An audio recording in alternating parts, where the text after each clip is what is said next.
Hello, good afternoon, everyone. And for those who are watching us from a different time zones, good morning or good evening, wherever you may be.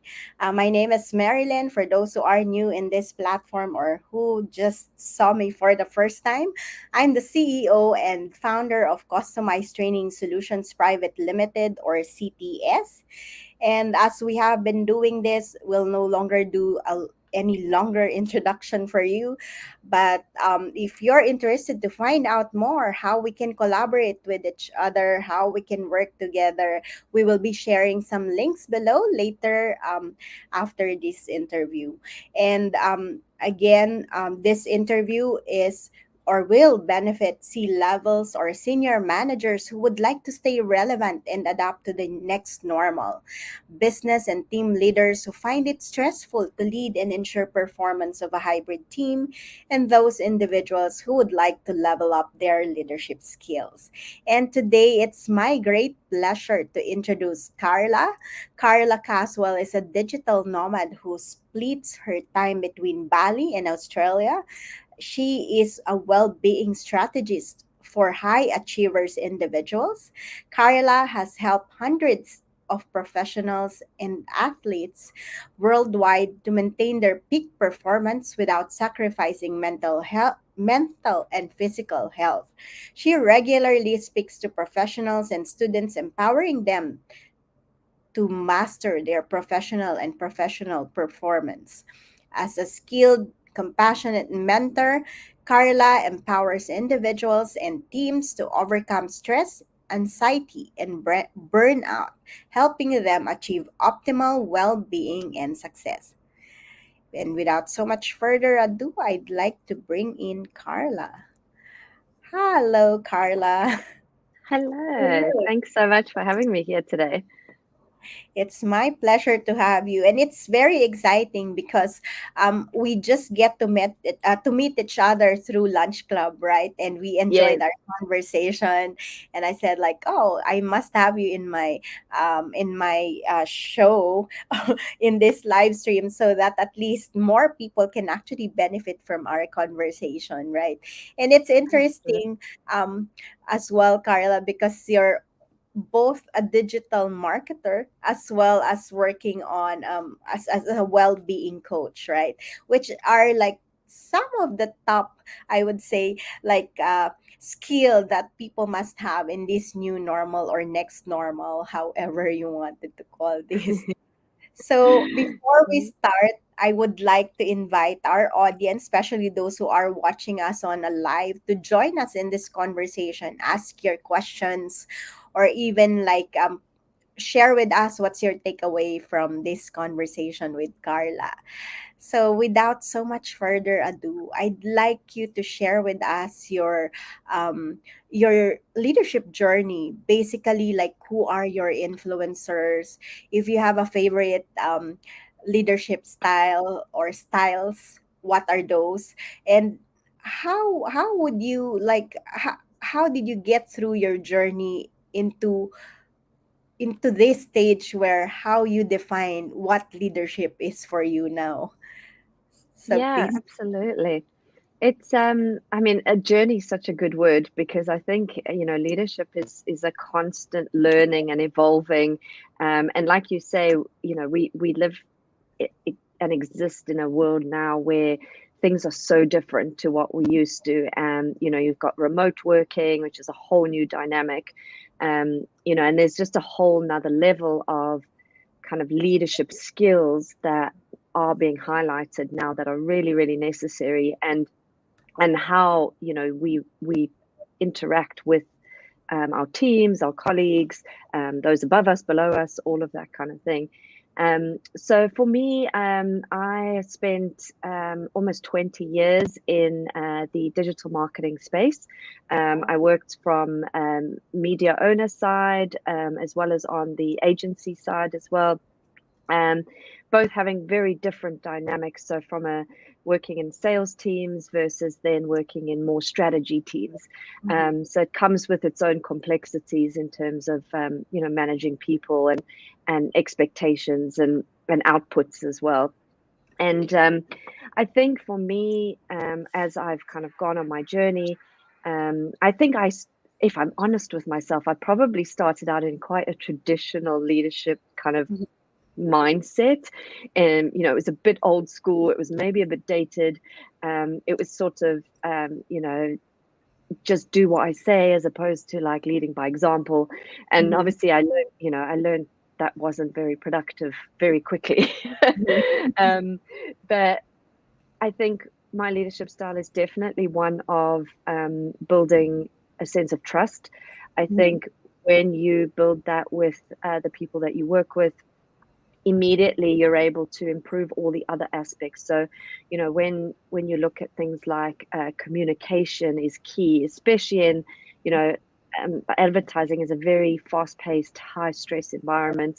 And communication, if it's not done correctly, can really end up in deliverables being missed, people being upset, because they're already in a very heightened state of productivity as it is.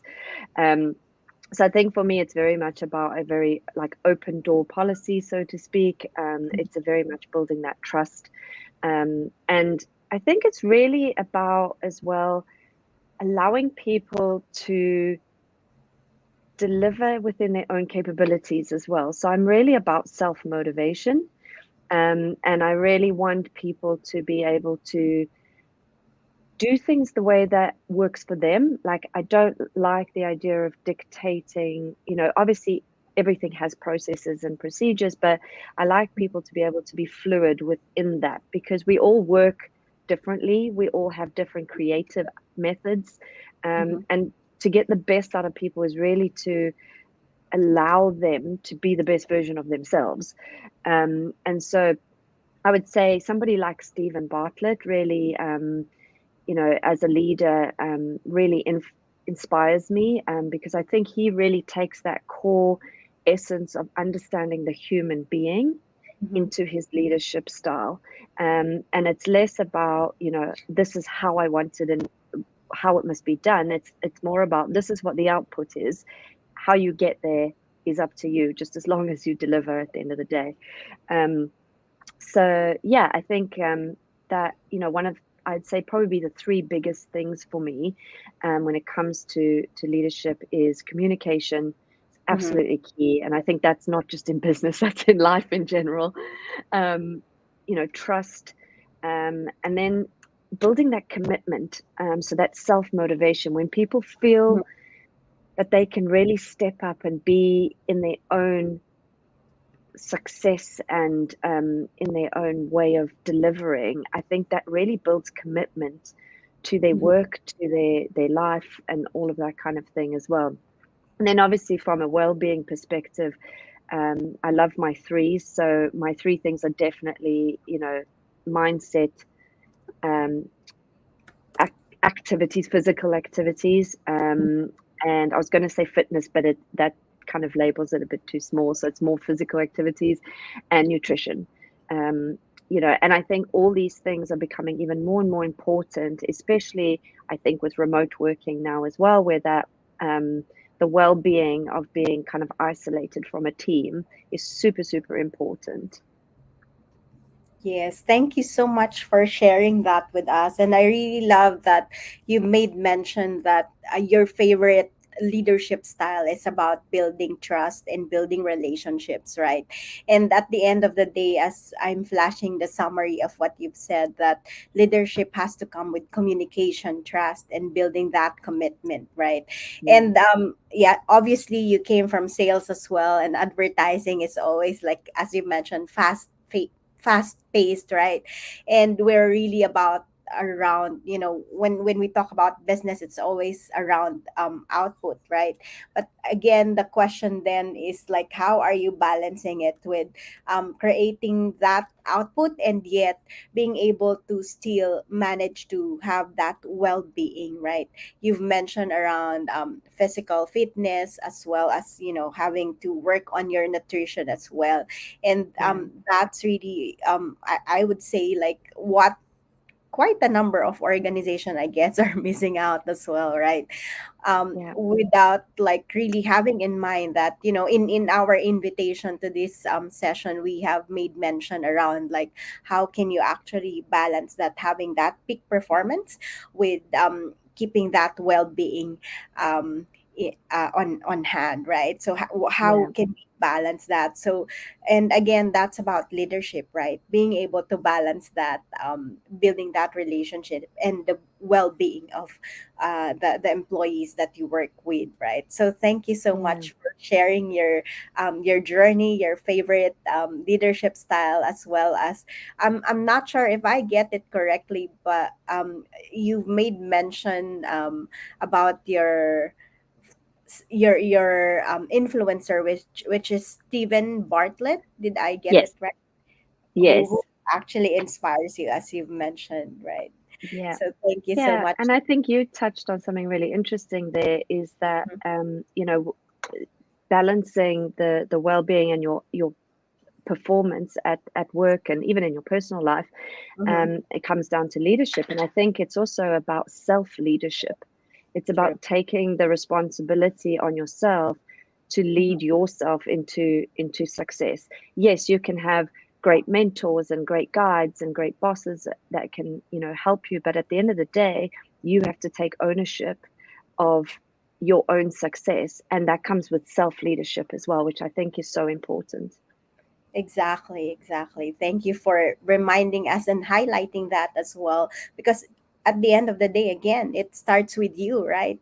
You have to be able to lead yourself in order to lead others as well, right? Yeah, absolutely. Yes.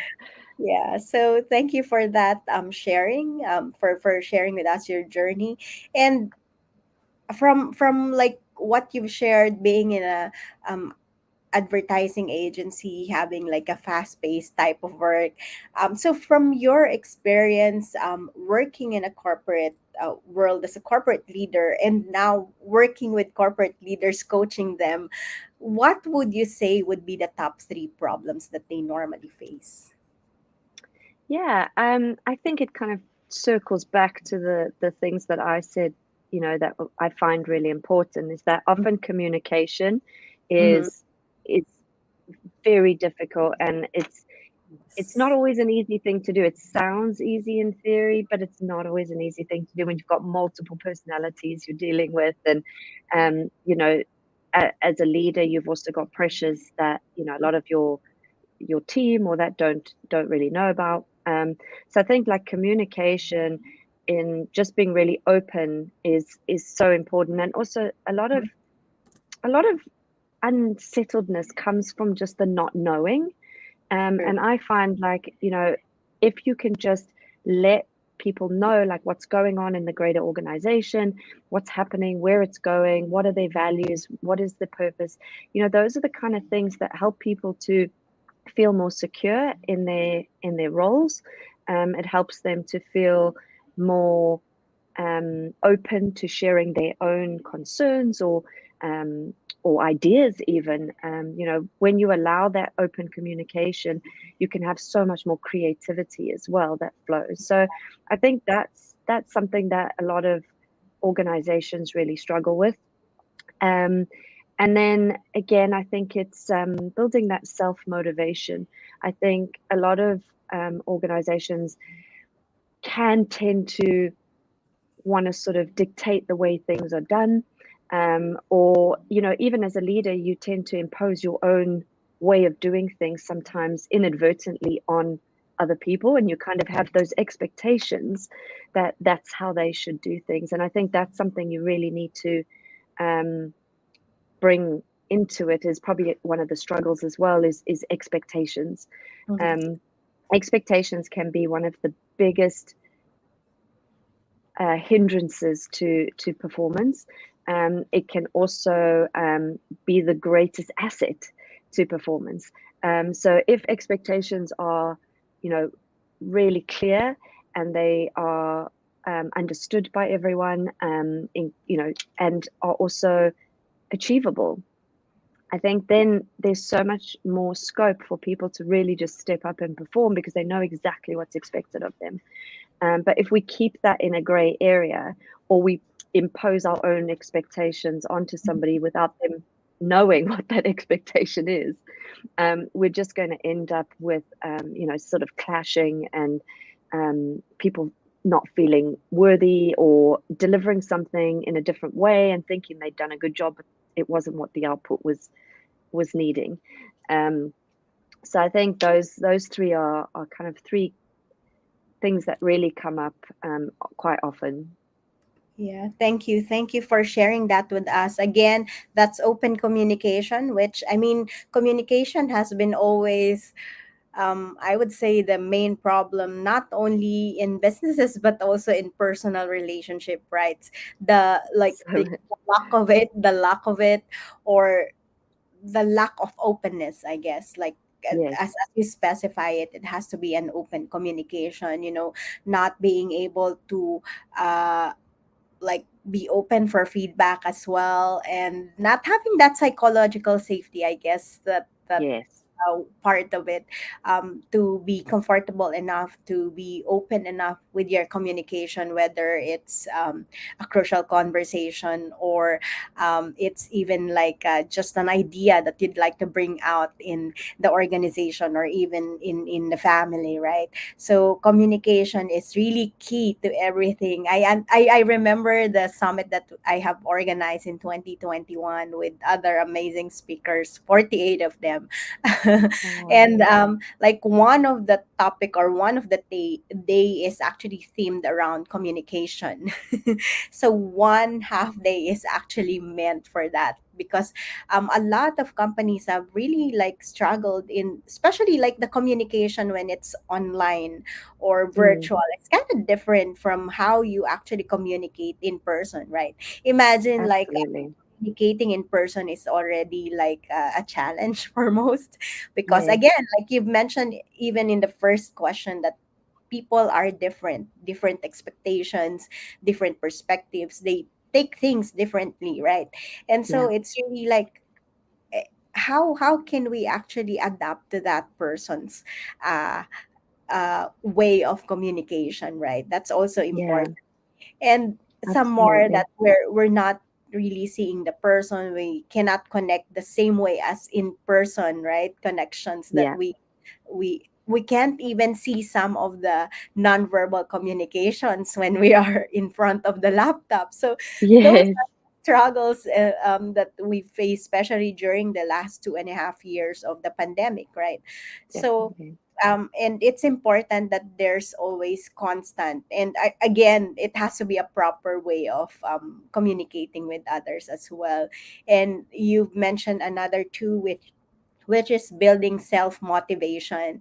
And again, there's like actually sometimes a conflicting way of defining leadership, right? They said you have to mm, motivate your team as a leader and all those stuff. But I've also read something where they said like you can't actually motivate anyone.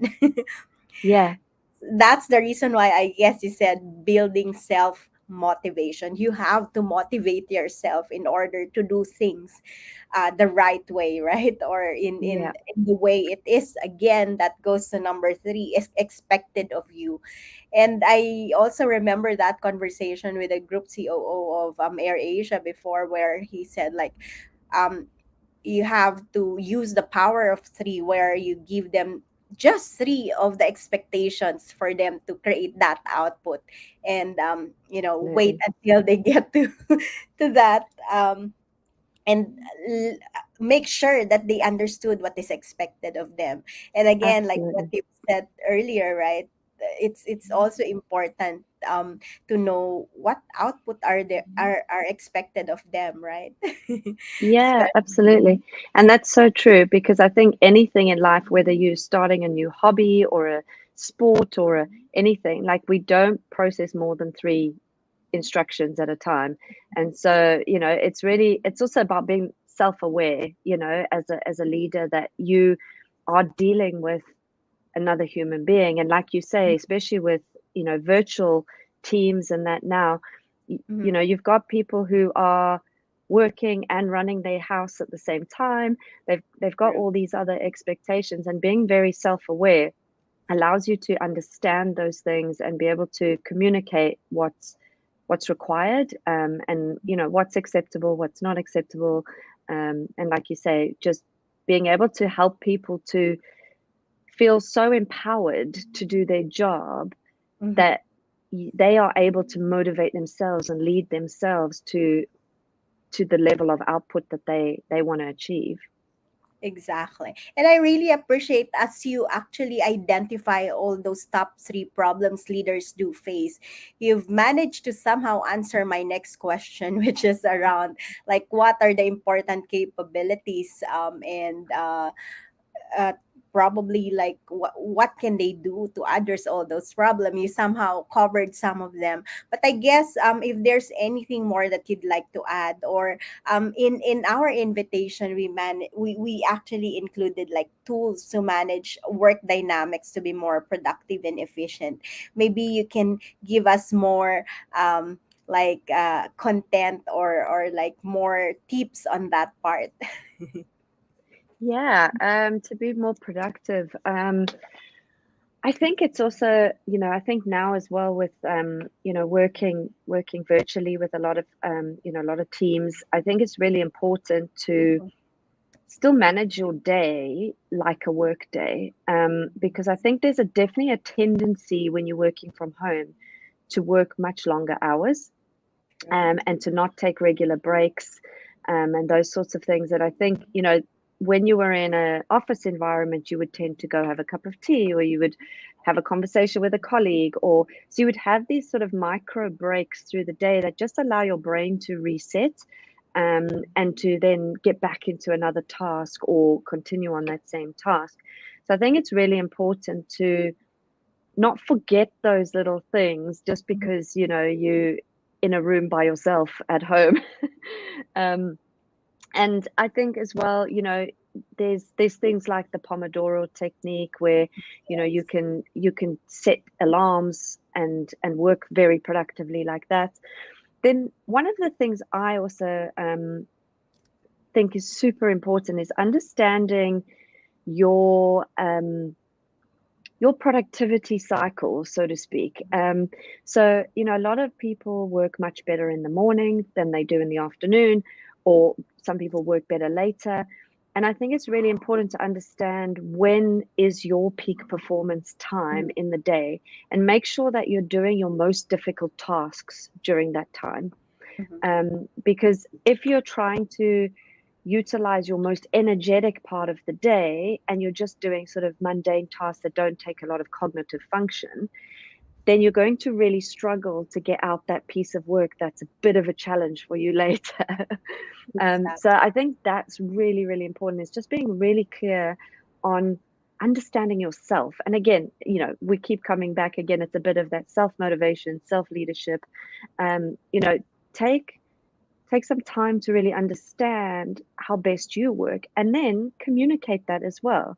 So, make sure that your bosses or your colleagues um, know when are your productive times and when are not. Um, I understand that in a corporate environment, it doesn't always work out perfectly like that. We sometimes have deadlines that we have to just get onto, or we've got a meeting at a time when we really need to be getting onto this project. So it does happen, but where you can, as much as possible, really work to your strengths, and you can just bring out so much more productivity and efficiency, effectiveness, all of that, if you just work to those strengths.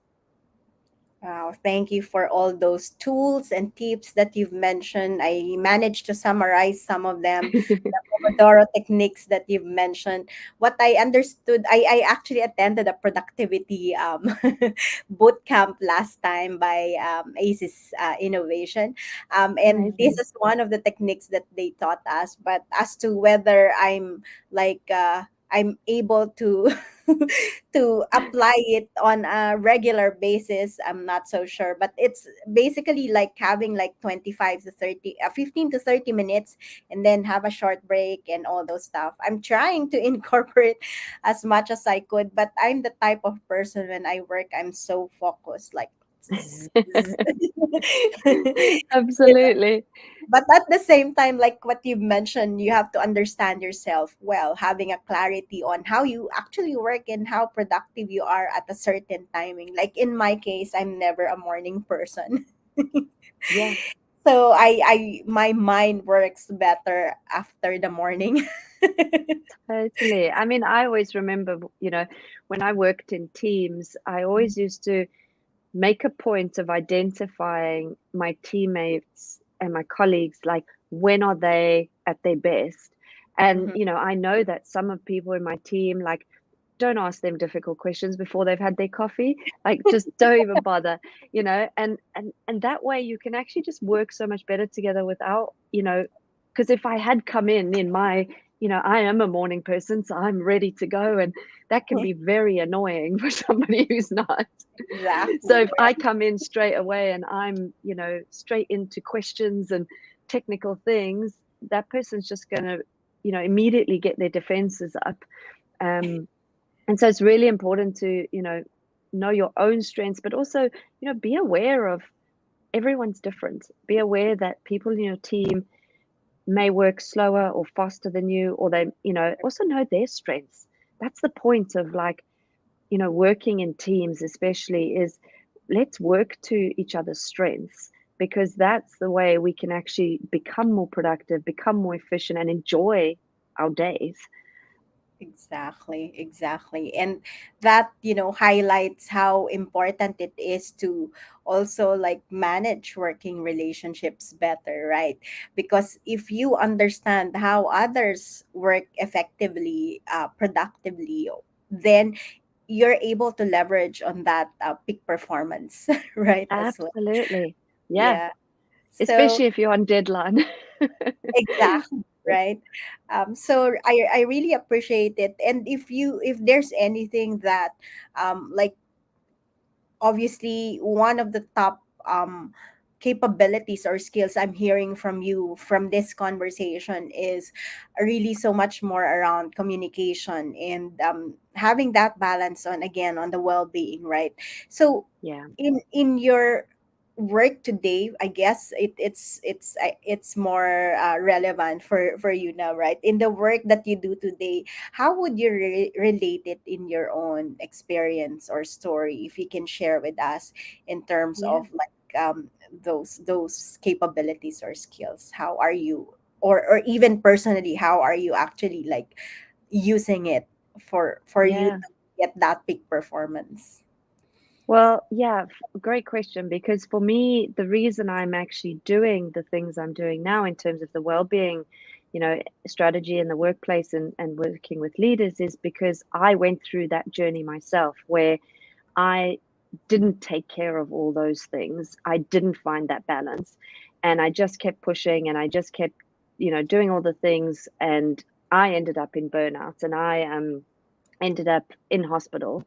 And, it suddenly was a huge wake up call for me, that I was letting go of all the things that were so important to my life, my health, my mental state, in the pursuit of my success in my career. And there's nothing wrong with, I also want to always caveat and say, finding balance doesn't mean you lose your drive. It doesn't mean you lose your ambition. In Mm-hmm. fact, it does the opposite, because by looking after your mental health, and it's all a big circle, your mental health activities, your physical activities, your what you're fueling your body with, all add to how your brain functions, how you show up every day, how you can relate to other people, because you're just functioning on another level. You're so much more in tune with your body, you're so much more alert, you're so much more creative. Um, and if you get those things right, you're actually bringing more productivity to your role, more efficiency, and ultimately more success.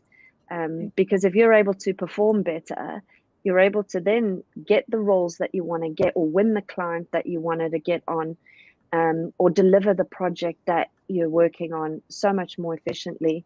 But if you don't take care of you first, then you come into that environment on the back foot.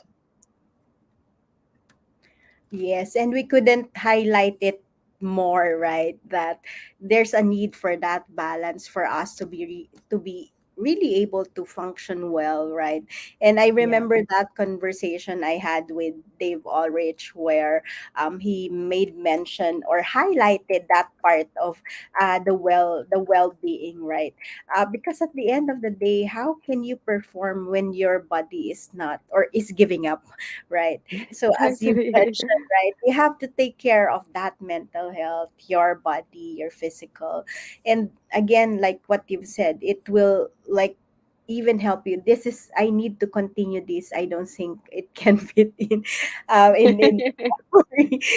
so like you really have to like work on because we're human, right? Yeah, We're very integrated, and we really have to work on different aspects of our life to be able to have that um I would say quality or that performance, and we actually long for that balance yeah. at the end of the day, right? So this is the continuation of the summary of what we have shared. So again, we showed earlier around like how you have to work on the mental health, and again, it goes on circle. You have to take care of your physical as well. You have to fuel your body, and also like do things to